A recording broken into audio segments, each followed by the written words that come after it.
Welcome to the Underground, the Steel City Underground, the black and gold standard for Pittsburgh Steelers coverage. Now, here's your host, Joe Kuzma and Zach Celadonia. Hello, everyone, and welcome to another edition of the Steel City Underground podcast. My name is Joe Kuzma, and joining me today with his hair slicked back instead of down or in a top knot or messy bun or whatever's going on. You know, I'm not hating, man. I appreciate the hair. We had some haters that didn't like your hair, Zach, but welcome back, Zach Flash Celadonia. Look, man, he's looking... He's got that Big Ben kind of look, like you've come out of hibernation. You got the beard's all going, but he's well kept. He's a well kept kid. Everybody got to lead off my guy here, man. And he's got hair and I don't, so I can't hate. What's going on, man? It's all good with the commenters. I've heard a lot worse in my life, so it's okay. I can take it. I'm very fortunate to still have hair at this point in my life, given my family's track record. They're half bald and half not. So the fact that I have stuff for people to make fun of, that's okay. I'm glad they're listening. Yeah, I got it from my dad's side. I always used to joke, and my daughter does this now too, and she calls me bald sometimes, and I'm like, man, I used to do that when I was the same age, and now look at me. So kids are ruthless. They'll give it to you straight. Yeah, they will. They don't know. They no filter. They haven't been conditioned yet, unlike any of that stuff. It's just funny. Like sometimes the things she does, I wish I could remember the quote that she said yesterday. It was like, the kids say the darnest things. They really do. I have me cracking up. It might come to me later, but it was a way too big of a word for like a fourth grader to be using in the context that she was using it in. So, speaking of contexts, it's time to mock the Steelers 2023 mock drafts. The NFL draft is here this Thursday, and Steel City Underground, that would be us. We have a lot of draft content coming your way, so be sure to hit that subscribe button wherever you may be in order to get the alerts, because we're rapid fire. We got a few shows coming right before the draft, and then the plan is here to have not one, but two live shows at the end of the week following each of the first 2 days of the draft. And then we'll boomerang back around after, collect our thoughts, and look at the entire thing, because there isn't a whole lot of activity going on day 3, unless the Steelers jump back in this with some trades or whatnot. And let's face it, those aren't the headline players anyways. So we're going to talk about all the heavy hitters, the big picks, of course, the first round and everything that falls out leading into day 2 and so on and so forth. So stay tuned for that. If you're a night owl out on the East Coast, we will be live coming to you right after, not during, because I want to watch. I need to enjoy. Zach needs his beverages. So, hey, I finally made some beer runs too, man. I finally restocked the beverage fridge. So I'm good to go. Essentials. I'm ready. Yes, I'm ready to go. So essentials. I got to find out which of these mock drafts. Now, when we say mocking the mock drafts, usually in years past, myself and Brian, we made fun of a lot of picks because it was tough to, in some cases, you could peg what the Steelers were going to do. We've talked about this also. We just saw the press conference. Oh, I just thought of something else we didn't cover. I'm going to catch that in a second. But we just saw the press conference with Mike Tomlin and Omar Khan. We were just talking about this off air, and people are already trying to read tea leaves into trading the second round pick 32, and what they're going to do at 17. And hey, Zach, they're going to absolutely move up and take Paris Johnson if they move up too, right? Oh, of course. Yeah. Yeah. If that's the headline, it's funny how that's come out so much lately over the past 48 hours. And it's National Liars Week. That's what people will say about the NFL draft when we're in the week that leads up to the draft itself, because this is when all the rumors start flying. You start hearing stuff you never heard before, outside of the Steelers too, because now you're hearing all of a sudden that CJ Stroud might be like the third or fourth quarterback taken because of some test that he took and didn't do well on. So this is the week where you want to be careful about what you believe, and there can always be some truth associated with what you're hearing. For instance, I do think that the smoke about the Steelers possibly trading up, there can be something there. There can be a fire there. But for them to announce and tell everybody who the guy's going to be, that's something I'm a little weary of. And it isn't just because I don't think they need to trade up for a tackle. Again, if they were to do so and they land the best tackle in the draft, great. I'm not going to be the guy who's complaining on Twitter about that. But it's not really smart business. It's not really Steelers like to tell everybody who the pick is. And I know people are already like, oh, Devin Bush, Devin Bush. We all knew about Devin Bush, I want to say, for like a month, maybe longer, that the Steelers had plans of trading up for him, and he was the guy if they were going to trade up for him. Whereas you haven't heard that about the Steelers. It's been a hypothetical player X. If they're going to trade up, it could be for this guy, that guy, or this guy. Whereas Devin Bush's year, it was Bush or bust. There weren't even people suggesting that we were doing it for Devin White. It was always going to be Devin Bush. But until these past 2 days, there hasn't been a definitive player named as to who the Steelers will be trading up for. Now that we're 3-4 days away from the draft, now everybody says, oh, it's Paris Johnson. The Steelers have told teams in the top 10 they're trying to trade up for Paris Johnson. I don't know if I'm buying that. No, I'm totally with you. Devin Bush, it was Devin Bush or Devin White. It wasn't a secret. They tried to trade up in the previous draft and that they were trying to look for a Ryan Shazier replacement for 2 years following. I mean, that wasn't a big secret. I tend to think that Najee Harris was kind of like the worst kept secret, but a lot of teams weren't looking running back. Kenny Pickett was like a worst kept secret in a way because, I mean, we were all fooled into believing it was going to be Malik Willis, right? Mm-hmm. And that was going to be the pick. I think the first mocks, though, we will mock. The reason I was saying that, too, is that we're mocking all those ideas. We have no idea what's going to happen. And look, it took almost 20 years to find out that Bill Cowher preferred Phillip Rivers. And you're hearing a lot of those stories now. Like, nobody tells anybody their draft process. It's a copycat league. Everybody would do the same exact thing. I think I just heard Tomlin and Omar Khan say something about, like, we're not going to talk about how we evaluate that or how we do that because that is the Colonel's secret recipe. You don't get that part. All you get's the chicken, or the Khan bucket. felt weird admitting. Yeah. Khan was even a little hesitant to admit that they draft for need. He was like, I don't like saying that we draft for need. It's more of we'll draft priority-based needs. Yes. So they don't even want teams knowing how they view needs or what their needs are. Mike Tomlin saying, hey, we don't have a whole lot of holes. We don't have a whole lot of needs. I truly do believe that. And the needs that they really may have had, they've kind of secured that already. Trade for Allen Robinson, signing Patrick Peterson. And you've already heard both of those names in the presser as being veteran leadership. Just now, I mean, Robinson landed in Pittsburgh? I think he has. Yeah, he did the whole video on his phone being like excited to be here. Those things. He was in the locker room. Number 11 too, right? Oh yeah. Yeah, it's smooth. I like it. That'll work. We forgot about Tanner Muse. We didn't say anything about Tanner getting signed. Special teams guy. Solid special teams guy. So that's probably, Derek Watt's not going to be back, I don't think now. So, but you never know. But the way we look at this is we're going to look at everyone else's mock drafts. We'll fit as many of them in here. It's a Wild West type show. Sorry, there's no topics bar. There's no chapters. I know some of you really look forward to that. I apologize. There's just no way to structure it that way because we're just going to bounce around. Going to start off with the few we have at Steel City Underground already. I'm going to pick on our newest contributor, Mark Lone. And Mark went, his is the latest one that just went up on the website. And he didn't do any trades, nor did I. I put one up last week. I don't know that I'll do another. I'm kind of already starting to think about changing my mind. I like Mark's picks.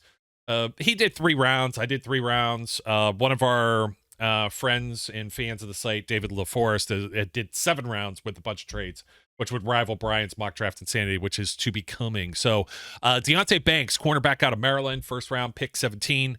I would not be upset with that pick whatsoever. Jack Campbell, an inside linebacker, second round. I probably won't go through everybody's picks like this, but I'll just do ours real quick. Gervon Dexter, defensive line out of Florida, and Siaki Ika, defensive line out of Baylor. So more like a defensive end, defensive tackle than somebody that could be like more like a nose tackle. With those 2 picks, he's going complete defense. Defense. Yeah, I went defense heavy too. I went Joey Porter Jr. I just can't get the nepotism and family bloodlines out of the way. There's some also considereds that are in here too, like Anton Harrison, but you'll see I ended up still being able to grab him in with pick 32, second round, and I ran a few different simulations and kind of hodgepodged him with who was mostly available. Felix Anadike Uzoma. I think I could say his name properly, an edge out of Kansas State. Yeah. They were just covering him on Good Morning Football, trying to give the McCourty twin the rundown of how to prepare for announcing a pick because Jason McCourty is going to be announcing the Titans' third-round pick. So Kyle Brandt was trying to give him a rundown of like, you got to be prepared for the guys that have the wild names, and they were talking about this guy today actually. Yeah, and he's a really good edge rusher. So both of you guys, I know you're not totally. You got one more pick left there, but I had Keanu Benton out of Wisconsin, and I was going to say the only reason I knew how to say Andike Uzoma was because of the Good Morning Football episode this morning. I'm like, yeah, thank you, someone. Like, I know. Here's the problem, though. If I listen to other, like, you can listen to draft podcasts or whatever. The people even in the football games that are broadcasting don't get, if they don't have the pronunciation guide or it wasn't provided, they don't know how to say these dudes' names, and that's how I get the butchered version half the time. Is I watch people someone else's still video. get Najee Harris wrong all the time. Yeah, I say it wrong half the time still. Najee, not Najee. It took a while to do that, but Martavius was the worst. Not Adams or Montravius Adams. Martavius Bryant. That was one of the worst ones ever. Like, who was your fourth pick? What was his name? Let's see. I had Keanu Benton as the third round pick 80, out of Wisconsin. So he's kind of more like a Tyson Alualu, or if you would have had like a Javon Hargrave kind of guy, probably more nose tackle, but can play along the line, not maybe outside the tackles. Oh, speaking of which, that's a pretty good point that came up. Somebody asked about the Marvin Leal, man. They in the presser, and they said we haven't quite decided yet if he'll be an edge or defensive lineman. So I'm like, well, that means defensive line confirmed, first rounder. So. Yeah. But yeah, I thought Benton, and we'll talk about all of these guys individually, why we like them, why we don't. Maybe we do like them, but we don't like them at pick 17, or we don't like moving up or trading or moving back or whatever be the case of scenarios. I'll probably be happy with about 90% of the players that would get named in the coming days, but it also depends on where they name them. It's like, well, we'll get into that because I know we already talked about one offline. So yeah, those were. I mean, I was just gonna say picks. I like both of what I'm biased because I work with you guys, colleagues, but I like both of your mock drafts, the way you put them together and got them contributors at both sides of the ball. I mean, in yours you did, but contributors on all levels of the defense in his sense here. And you got the corner taken care of. He got a corner. He got linebacker. You got tackle, which I like. So, and it's, I mean, putting trades in a mock draft is tricky too. I myself never do that. So I'm not really like, that's really hard to predict. In fact, the only time I did do it, circling back here, was back when the Steelers took Devin Bush. I had put that in my mock draft, but I thought they may trade up for that because it was that well known. Whereas this year it doesn't feel that way. So I'm not looking for that in mock drafts or trying to do it myself, being like, oh, well, they could trade up to 8 or 9, like I've alluded to in shows past. But I think you're safer just giving them the standard mock draft for this year. Just give them the 17, 32, 49, etc. Have you seen some of the trades that pop up? Just wait until Brian and I are going to try and get on. We weren't able to over the weekend, but when we do the mock draft insanity, he makes all of these insane trades. And there's been ones, I think the Falcons or Seahawks or something, they give me like half their draft to like, and you just move back a few spots, like in some cases. Blake doesn't really understand. It's not a really good algorithm. You have ChatGPT running those things. They'll be giving you players that were drafted. You got Des Bryant. It's like he's out of football or has been for a while. But yeah, that's the reason why we do some of these. We look at them. Everybody has their fun. That's what we're going to look at now. Let me see. There was one. I'm trying to see there's a lot that just came out. There's ones that I already had. So I'm looking here. I don't know how much of this I want to give away since it is a subscription service. So ESPN Plus. But Todd McShay, I think we could at least show or say who Todd McShay had the Steelers taken at 17. And that's going to be, let's see if I can blow this up so it's not so teeny tiny on the screen. Broderick Jones, offensive tackle, Georgia. This one's a pretty popular pick among the mock draft folks. I mean, I considered Broderick Jones myself in my own mock draft. Problem was he consistently wasn't there at 17 for me to be confident enough to say that this is the pick. So Todd McShay, for all of the reasons, everybody thinks the Steelers are shoring up their offensive line to the degree that they're sometimes overdrafting too many offensive line players in this draft to my degree. They could certainly upgrade from Dan Moore. Do I think that they're absolutely going to?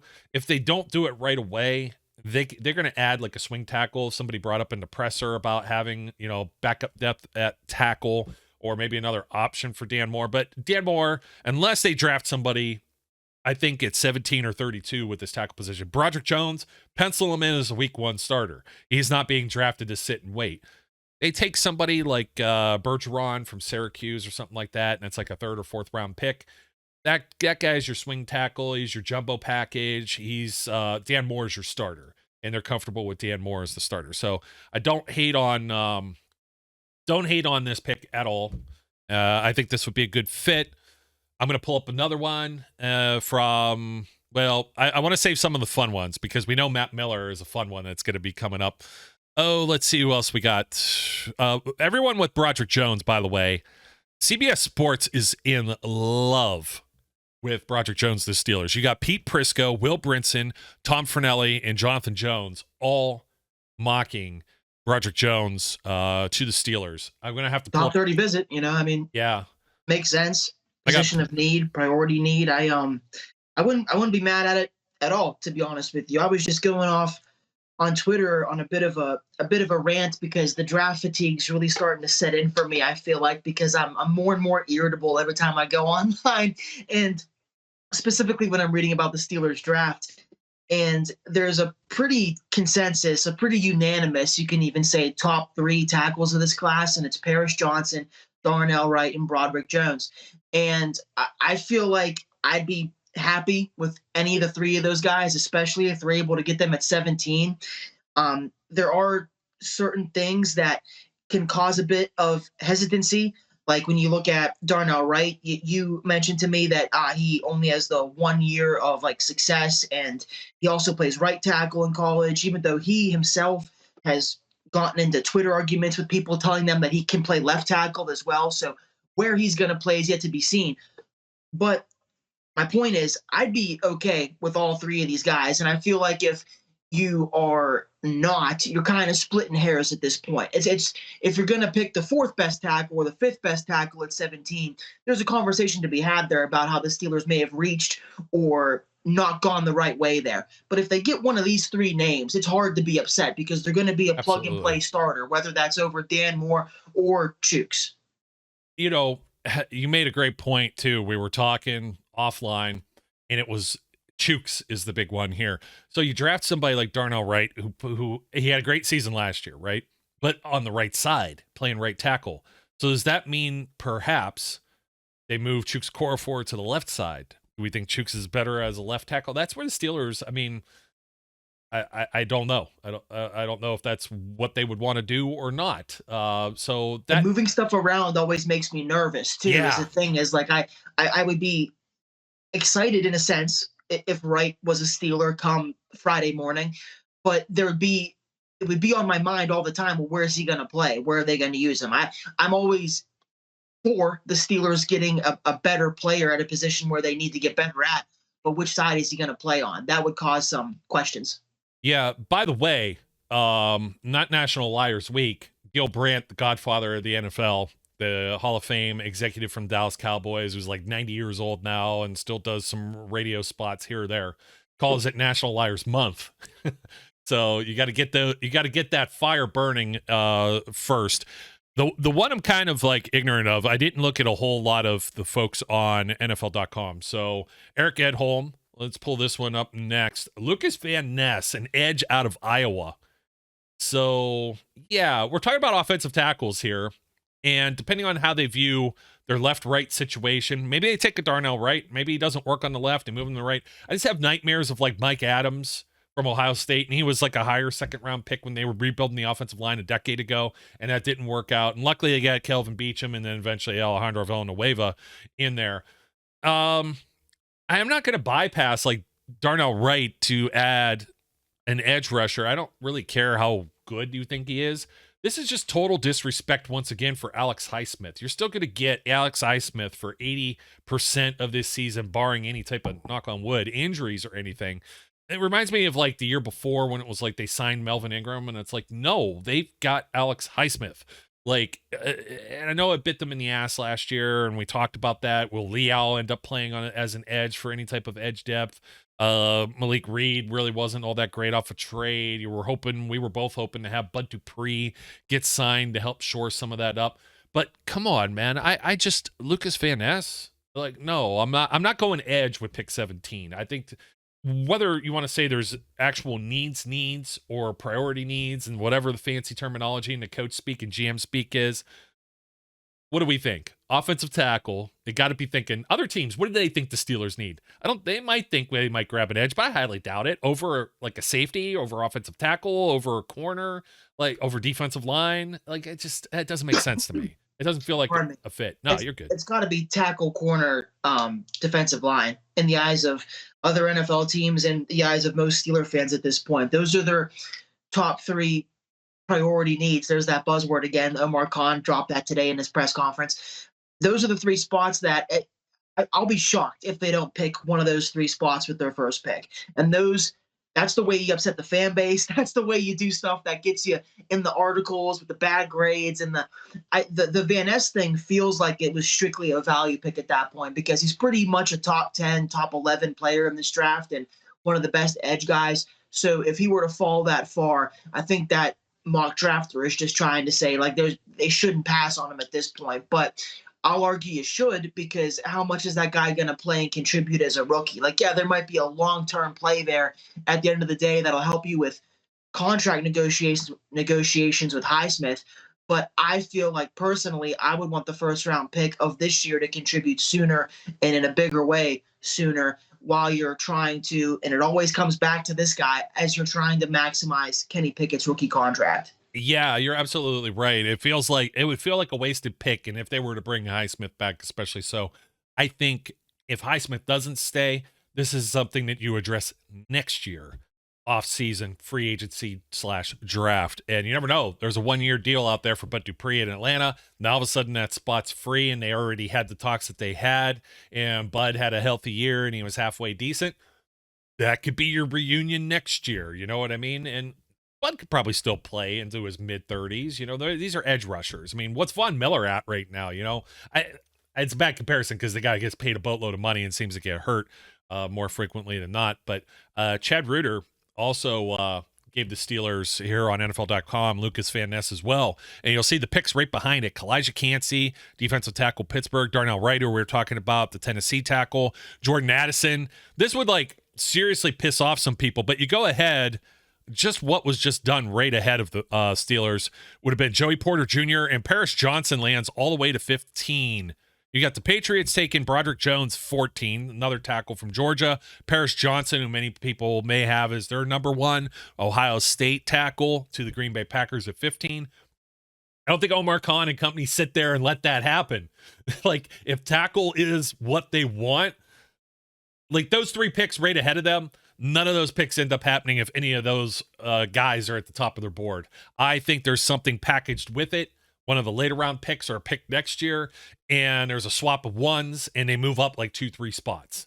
I think that's that's not far at all to move up, and it wouldn't cost them a whole lot. That's a move where they could definitely, if a run on a position they like tackle there or corner, starts to happen before their eyes, quite literally before their pick, and you see Broderick Jones go, or you see Joey Porter Jr. go right before they're about to pick, that might be when they get a little frisky and move up. It'd be easier than moving into the top 10 for sure and cost a lot less. Yeah. And that's obviously assuming that at that point, if they were just to trade up a few spots, they've already missed out on Christian Gonzalez and Witherspoon. And I mean, yeah, safe assumption. For sure. Well, yeah, we got the general idea. What there's people that are mocking 2 first-round running backs again with Bijan Robinson and oh my goodness, why can't I think of the other dude's name? Gibbs, yes. But I can't. It's escaped me. I know he has a different spelling to his first name that's throwing me off. We'd take a look at Maurice Jones-Drew, NFL.com mock draft, and there it is. Pick 16 to the Commanders is Paris Johnson, Darnell Wright to the Steelers, and then Joey Porter Jr. right after that. I don't know that I love that. I told you this off air. I said, it's not that it gets Darnell Wright. I'll be okay with him, especially if it's they pick Darnell Wright, and then after that, there's the plan for the Steelers, you'll have Jerry Dulac or Mark Caboli or somebody that's one of the beat writers and says, well, the plan's going to be to shift this around and play Chooks on the left and Wright on the right since Wright was playing there and blah, blah, blah. And it's okay, yeah, you could sell me on that. I won't be terribly upset over it. It just... Again, Paris Johnson being there like one pick ahead, are they just going to sit and let that happen? They would have to be getting completely nervous by the time that by the time the Well, but if he's one pick ahead, how are they going to know they're picking him? You know what I mean? I think they might have like that pulse, and it would kind of be like, but would this board happen though? It's like Devin Witherspoon 14 to the Patriots, Zay Flowers 15 to the Packers, Paris Johnson and Witherspoon still on the board with the Patriots and Packers going. They might make that. I would say the Jets would be kind of somebody that's a little feisty and may become a trade partner there. A little bit more. They don't need corner. Yeah, they don't need corner. I'm not sure if they have a super need. They mocked an interior offensive lineman here. Cyrus Torrance from Florida. He'll be there at 17 if they were to do this swap. I don't think that they would be worried that the Packers or the Patriots are going to end up stealing him from right under their nose. So Peter Schrager. I like Peter Schrager's mock drafts. I'm trying to remember. I think I remember if this is the same one and it hasn't been modified from last week. Paris Johnson to the Steelers at 17. Joey Porter goes right after the Lions, man. Lions might need some help now with all the guys that got snagged for gambling. So got rid of some guys in the secondary. They were probably more like depth and camp body types, but well, they're not Jamison Williams. That hurts so bad for the receiver fan in me. Yeah, but he wasn't indefinite though. Like well, he's missing 6 weeks, yeah. Yeah. Like Kelvin Ridley, for example. You know what I mean? Dude just lost a whole year. That sucks. You know, we got over like the whole, I don't get into the marijuana and the weed debates, but we got over like really punishing that so hard and everybody, like you don't even hear or think about it anymore. Right? Yeah, no, you don't. Now it's gambling. And I know they want an integrity of the game, but the NFL made their bed with this. And now you have like, you know, smartphones that you could have anywhere and pretty much do this anywhere you want. And they're going to try and track you down to the minute if you're in a team facility, even if you're not betting on the NFL, which obviously that should be the bigger problem. And these guys were betting on like college football. Well, not everybody was. We'll say that had to deal with the severity of the penalties too. So, but Schrager, Paris Johnson at 17, I would be doing cartwheels and flips. I think Brian said he was going to run around the neighborhood naked or something. So I'd be an okay awesome with that. pick. Awesome pick. Don't got to trade up to get arguably the best tackle in the draft. In a lot of people's eyes, you're still sitting there with pick 32 and pick 49. Probably get a guy like Keely Ringo at 32, or possibly Emmanuel Forbes, or even Deontay Banks. Because there's a thing about these mock drafts as we're going to go through them. You're going to see some where the Steelers are taking a guy at 17 that doesn't go off the board again until 32. Like, this is the time of year that a lot of people will think they have their finger on the pulse, and they're way off. Keely Ringo, I mean, I myself could be wrong on that, and I'm saying, oh, they'll get him at 32. A corner with his dimensions and his ceiling, he may go as high as the top 15 for all I know. That's what makes this time of year so difficult whenever you're trying to accurately predict what your team's going to do, especially when you're picking positions and evaluating positions like cornerback that often get elevated very high during the draft. Yeah, some of the drafts that have gone through already, I mean, we've mentioned two common names here, Deontay Banks from Maryland and Joey Porter Jr. And two of the CBS Sports guys, Josh Edwards and Kyle Stackpole, both had Banks going to the Steelers. Believe it or not, Mike Tannenbaum over with 33rd Team and ESPN, he had Devin Witherspoon sliding all the way to 17 to the Steelers. That would be spicy, you know. That would be I know he's got pick. Size concerns in the eyes of some execs, so the possibilities of him sliding is there. It's just, again, he plays cornerback, which corner they always get elevated. Yeah, Ryan Wilson, CBS Sports, had Julius Brents, Kansas State, going at 17. It felt a little rich for my blood. In fact, let's take a look at Ryan's draft right here. I'll pull it up. That is a little high. Yeah, that would get Steeler fans upset. That's a classic Terrell Edmonds kind of pick right there. Yeah, C.J. Stroud, Bryce Young, Will Anderson. I'm trying to see who all's off the board. Anthony Richardson, Tyree Wilson, Lucas Van Ness, Christian Gonzalez, Jalen Carter, down to 8. Paris Johnson, 9 to the Bears. 9. There's your pick 9 right there, Paris Johnson. No, the Bears didn't trade it because they wanted him themselves, you know. So Devin Witherspoon here is 10. Did I say that he had Withers? Oh no, this was the one that had Brent's. Peter Skoronski, Jackson Smith and Jigba, Broderick Jones, Darnell Wright, Brian Branch, Deontay Banks at 16, then Brent's at 17. So who's all left? Joey Porter Jr., Will So Levis. this guy has him taking Brent's over Joey Porter Jr. Yeah, that's pretty wild, man. I mean, Will Levis down to 19 to the Bucks, Osiris Torrance, Zay Flowers, Manuel Forbes to the Ravens. Boy, would that not be a classic Ravens pick, wouldn't it? Somebody like that you wouldn't think they might sneak into the second round, and they go and they pick them like right toward the end. It happens every year. I feel like it's inevitable. They always take guys I want, whether it's the first, second, third, fifth round. They always do it. I feel like they have my house bugged at times because I'll be sitting there watching the draft and I'm like, okay, as long as they can get this guy or this guy, maybe the Steelers in this round, the next pick comes up, it's the Ravens. Boom, they pick the guy I was talking about.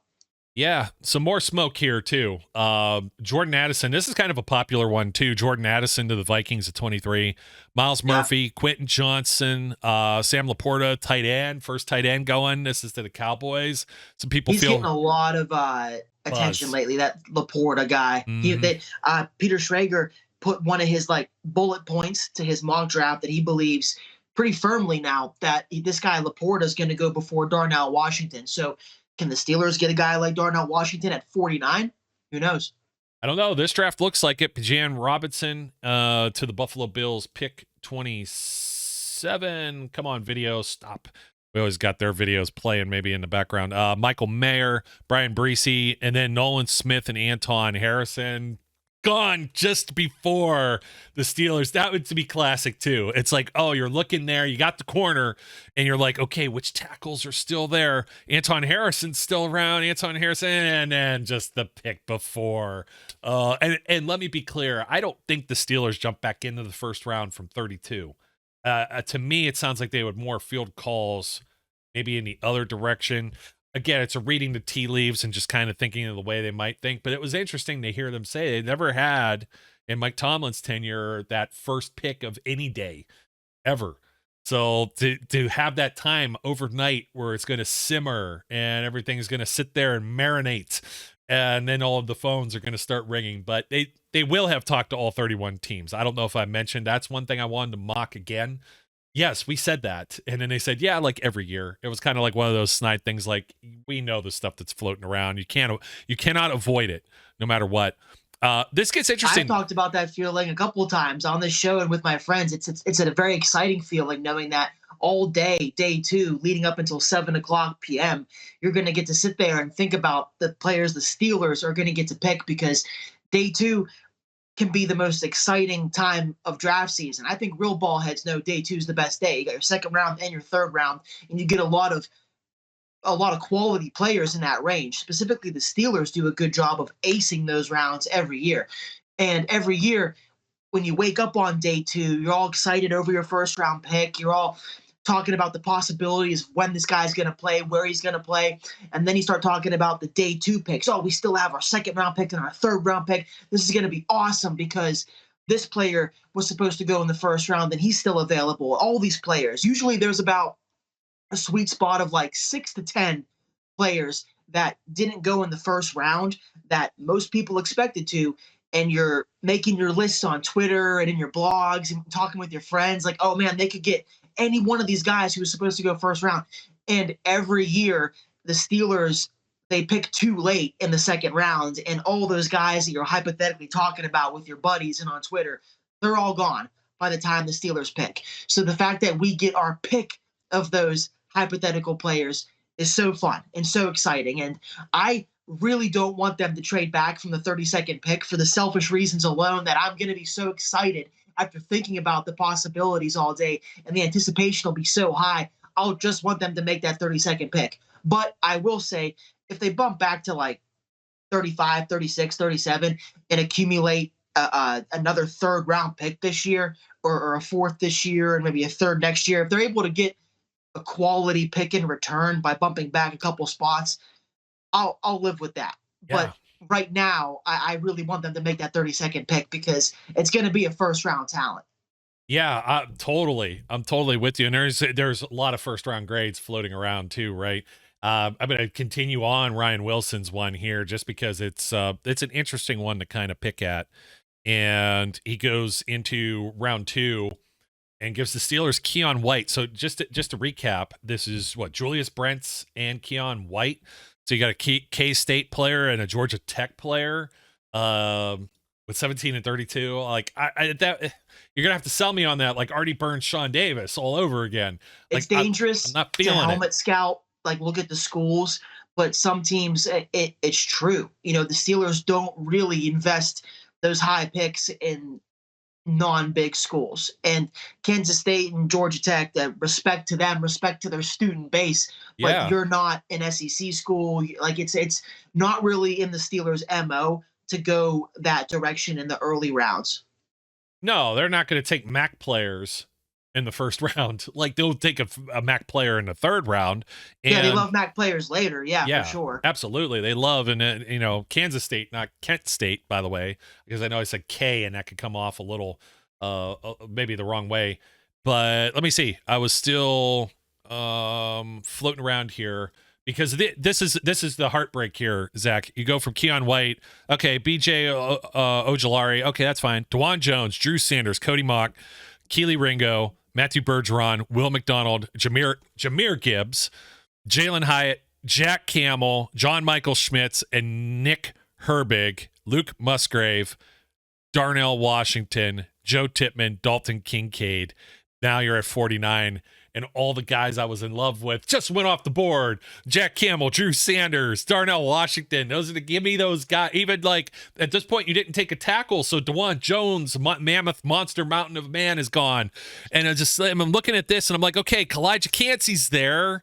Like Kalijah Cansey, they're gonna go D again because they got a corner, they got an edge guy. Let's go with the defensive lineman, and no, let's take Antonio Johnson, the safety out of Texas A&M, which he'd probably be the second best. I don't even know. Did Branch already go on this draft? Probably somewhere. So he's only the second safety. This is like the Pat Freiermuth pick, where there's only Johnson's like a good ball player, one tight end that went. So I wouldn't be necessarily too upset with it. But you look at the rest of that, and it's like Diane Hanley's still there, and Mazzie Smith is still on the board, and I'm just like, man. Dude, when you rattled off picks 33 to 48, that was exactly what I was just talking about, where you'll have all these players in your mind, like, oh, they could pick this guy, or that guy. And fortunately, in this hypothetical, the Steelers have 32 at least, but all those names between 33 and 48, those are going to be some of the players that we all want really badly. I know. That's like the hot spot of the draft. Day 2 is the best day. I know. And then all of a sudden you're just like, you have 5-6 names in your head, and you're like, myself, I'm not keeping like my own board here or anything. I'm shuffling around like Charlie Day and Pacific Rim with connecting all the dots. So with the magnets. I have forgotten a whiteboard, like crossing them out, rewriting them, highlighting. I will lose my mind. I will lose track of who's available.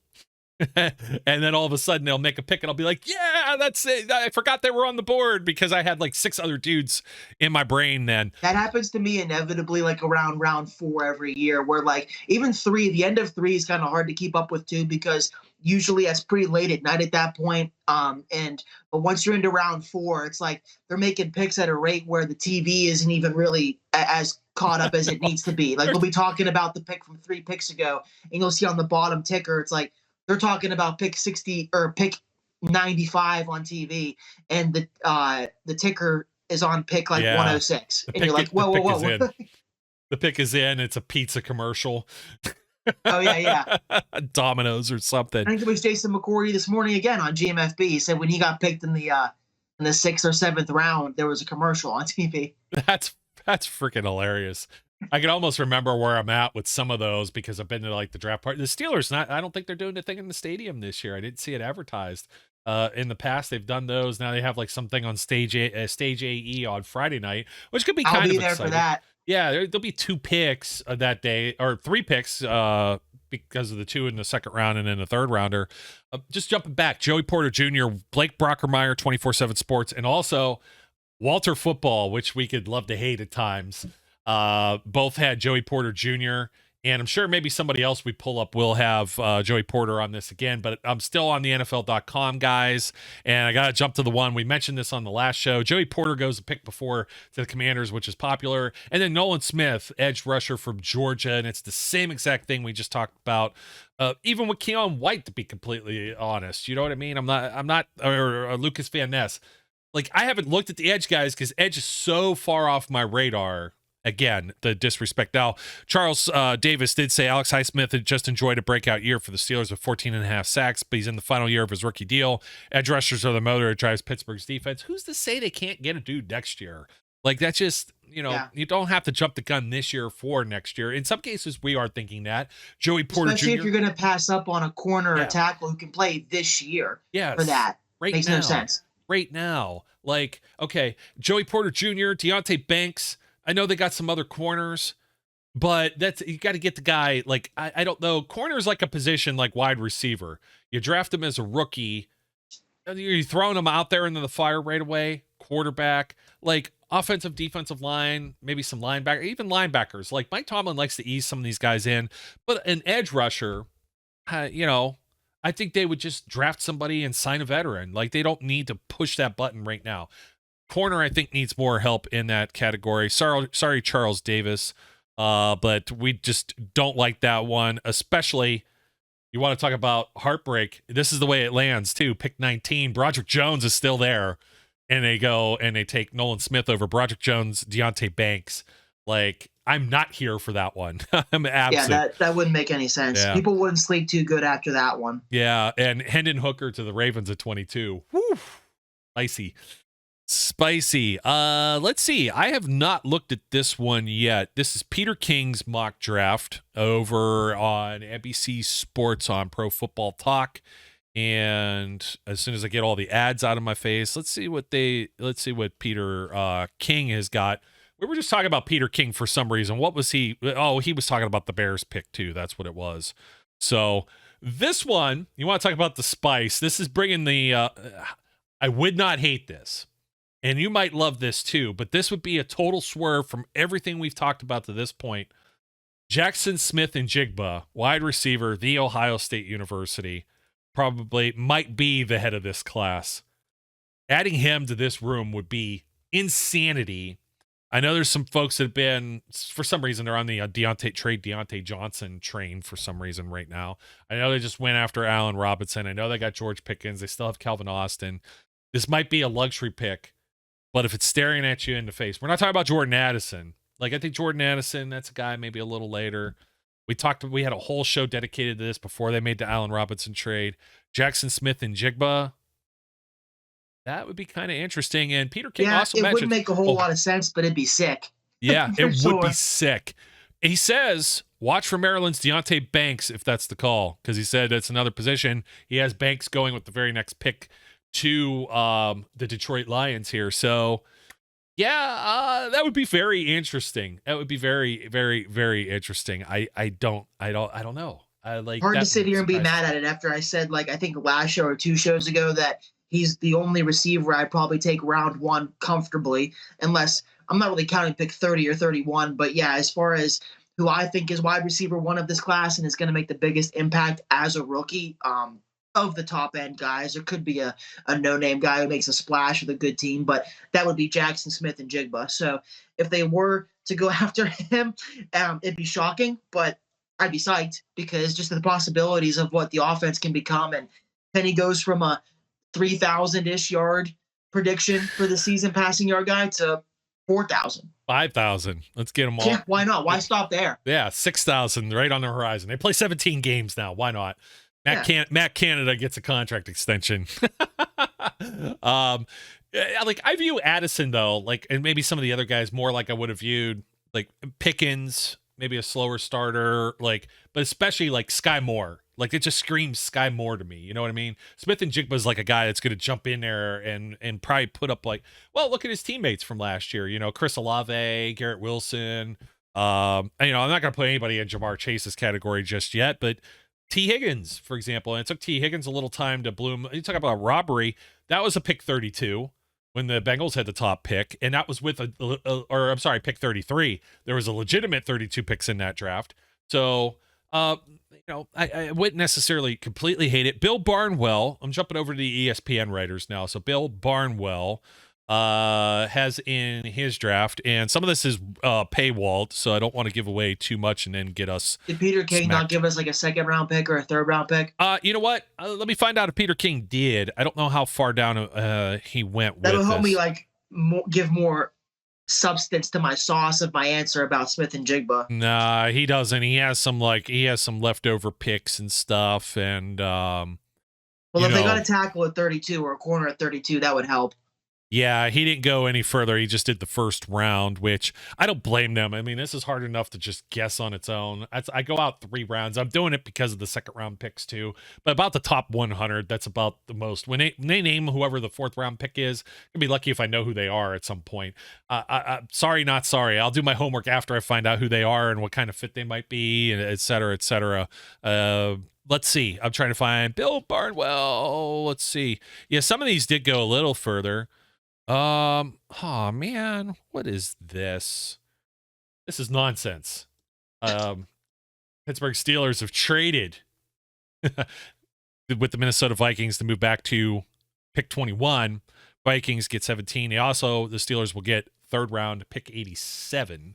So a little bit later in the 3rd round. I don't hate that. Now let's see who they give the Steelers, because that'd be awesome. Yeah, I think that they're going to be giving are they giving Hendon Hooker here to the Vikings? Yeah, Barnwell says moving down 4 spots would net the Steelers' 3rd round pick, which would leave them in range for a corner. I don't hate that necessarily. Oh man, another trade: Tampa Bay and the Texans. Texans get Devin White. So that's Buccaneers. This was a trade. Obviously, Buccaneers were moving up to 12. So. Man, this is why I hate the trades. It's like it doesn't tell us who the pick is. This is terribly formatted. Just bump back to. It said we bump back to 21.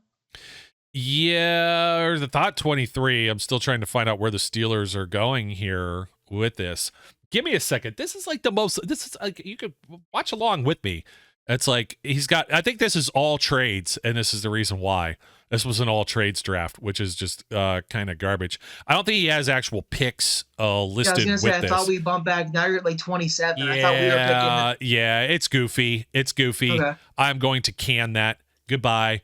Let's see what we got. I like the sentiment. I like the thought. I would trade back in a couple spots to acquire an additional 3rd this year. That'd be awesome. Yeah, and like I was saying, this is the Wild West. So let's see. I do have. Oh, I thought I had Mel Kiper's draft. I'll find Mel Kiper in a second. Giving the Steelers a receiver guy before we got Jordan Addison, before we got Allen Robinson. Yeah, he did. I do have it noted who he gave. I didn't see. I was going to pull up and see who else was in that ballpark, but it was Zay Flowers out of Boston College. That was pre Allen Robinson trade, so I can't necessarily hate on it. It was kind of surprising. A lot of people do have Flowers in the top or in the 1st round. So Matt Miller, let's go to Matt Miller. His is fresh off the press as of today. Pittsburgh Steelers staying at 17, and they're going to take the Tennessee tackle Darnell Wright. So as they said, they haven't taken offensive tackle the 1st round since '96. Jermaine Stevens. I actually thought they had somebody. We went through this. I think it was 2nd round, maybe Marvell Smith, maybe in '98 or '99 or something like that. But typically, yeah, they don't go after him. He's the best right tackle in the class. Immediate plug and play option. And Wright, one of the NFL area scouts say Wright was one of the most improved players in the country. He did that with it being his 1st year at a new position. Right tackle though. Left tackle seems like more of the pressing need. So, and then right behind it, it's like Elijah Cansey, Broderick Jones. So he's got Darnell Wright over Jones. Some people do. Interesting stuff, man. Interesting stuff. I don't know. And Zay Flowers, 22 to the Ravens, because the Ravens just need to load up on those receivers for whoever their quarterback's going to be. They got their Pro Bowl quarterback signed though. He's going to be in the building. Tyler Huntley. I love the clickbait that came out of that. Hey, Rob Kenny Pickett. Yeah. That was Kenny's Pro Bowl nod. Yeah, man. You could sell me on so many things like that. So let's see what else we got. I was trying to see. We have Mel Kiper. Well, McShay and McKiper. That should be his name. McKiper and McShay. Kiper. They did one where they alternated back and forth, and I'm pretty sure that might have been. This might be the Zay Flowers pick. Let me see. Yeah, it was. So pulling that just up on the screen. What a landing spot for one of my favorite prospects in the draft. Flowers can play inside or outside. He can make defenders miss after the catch. And the Steelers could fill their need at cornerback in round 2.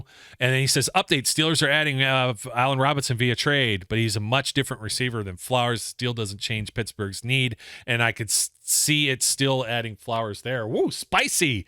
Spicy, Mel. I kind of like it. They do. That sounds like old Mel just didn't want to go back and change the draft. He's no, too lazy. He's like, I'm too old for this. Gotta tear apart the whole thing. Up. Yeah, he has Deontay Banks going a little later. Julius Brents, McShay has in the first round of the Bengals. So okay, yeah. So this guy's getting a little first round hype. I'd be more open to it if I had seen this before, but I just don't. I'm not buying the Julius Brents first round to the Steelers stuff right now. Yeah, I'm with you. I'm not feeling that one as much either. And I think corner is still.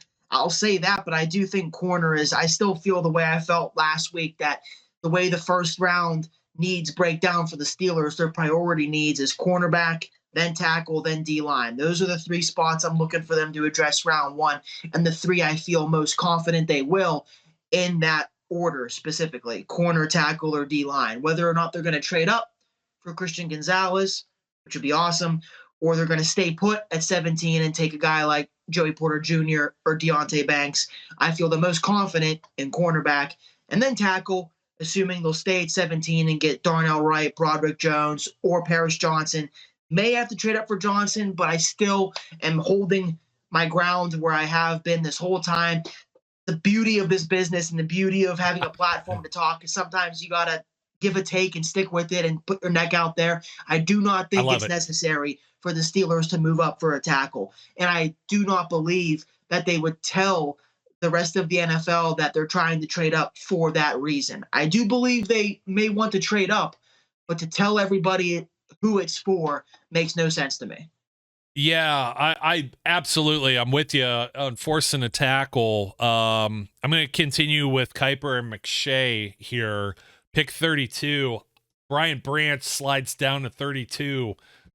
Defensive back, safety / corner, Alabama. Dude, I love it. And they're mentioning DJ Turner from Michigan. DJ Turner is going to be a pretty solid player at the next level, I think. But Branch is definitely would fill a need. I'd be really excited over Branch at 32. I would too. Absolutely. Yeah, they got Keon White going to the Texans right after this too, which is interesting. You want me to go through the names that are going to be the heartbreakers here? I could list a few. I'm not going to give them. I'm not going to give them all away though. Again, sign this up for ESPN is why you love Plus. and hate day 2 of the draft. Yeah, the love-hate relationship. So here we go. We'll watch his. We should do a live show during the draft just so we could all like piss and moan over who goes where, our actual natural reactions. But it'd be like 4 hours long, and I'm just like, man. I would, but I'll be at day 2. I'm going to that stage AE thing to watch day 2 with my buddy. So come say hello if you see me. Unless the Steelers take someone I don't like in the first round, then I'll be pissed. Don't come say hello. Don't say hello. I might punch you in the face after 5 beers.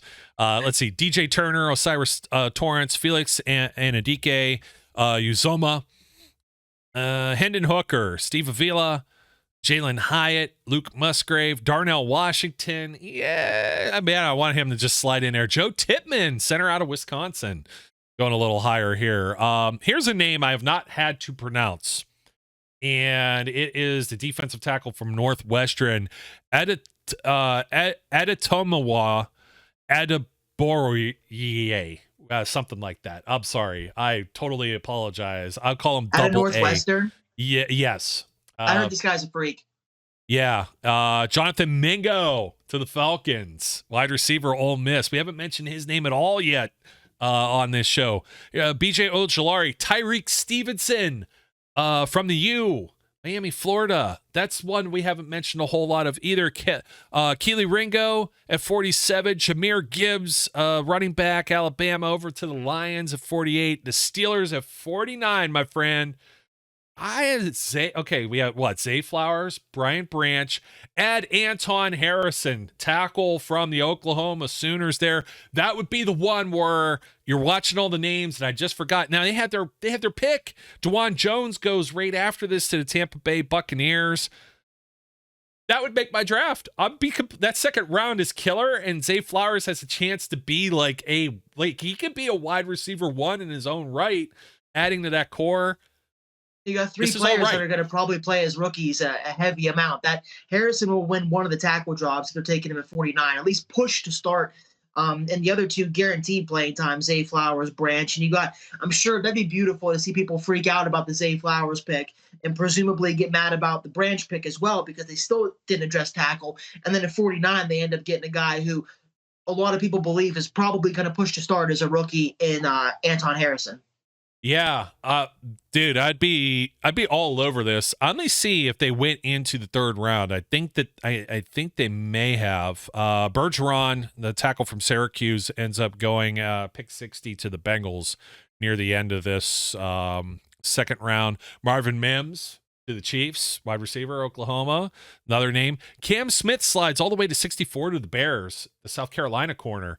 That's kind of interesting. Then you got Jack Campbell still into that 3rd round. They're going to be breaking some hearts here. Cedric Tillman, wide receiver, Tennessee. Let's see where the Steelers end up. I'm going to mention some of my favorites if I see any. Ooh, Gervon Dexter, Florida, over to the Browns. Rasheed Reed. It sucks having 3 rivals because there's 3 teams in your division that you hate. Chances are they're going to end up with some of the guys that you liked or had visits with. And yeah, Dexter going to the Browns sounds about right. Rasheed Reed from SMU, wide receiver to the Patriots. That'd be an interesting pick. Rasheed, what did I say? Rasheed Rice. Sorry. You know me, man. Like, I know, problem. The only reason I knew that was because we got mock drafted him by Matt Miller, I think. Yeah, you're absolutely right. Steelers get Dion Henley, pick 80, inside linebacker, Washington State. That's a killer draft. I've heard really good things about Henley from an athletic standpoint. So yeah, it'd be hard pressed to find me upset about this mock draft or this draft if it fell out this way, because you're getting now 4 guys who are probably going to contribute and play a lot as rookies, which is at the end of the day, that's all I want with their first few picks, are guys that will kind of come in and make a positive instant impact. Yeah, Darius Rush went to the Colts just ahead of that pick, so they could have still snagged a corner there.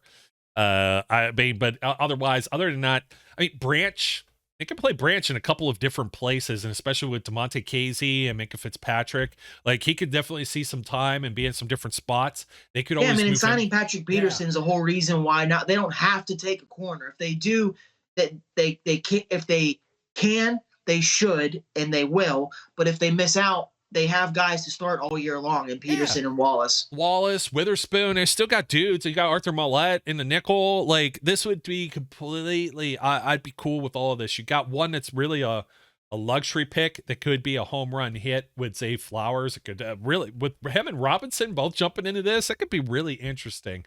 I could even see that luxury being one of the tight ends. The rest of these picks are pretty solid. I had one that was maybe a little bit of a flub. I think we have enough time for it, but it was one of the Pro Football Network guys picked Peter Skoronski at 17, and what his justification is that the Steelers would be willing to leave him at his natural position as a tackle, but he also ends up saying the Steelers have a glaring hole at right tackle, and it's like, nah, you got this upside down, man. I don't know it's a glaring hole at right tackle.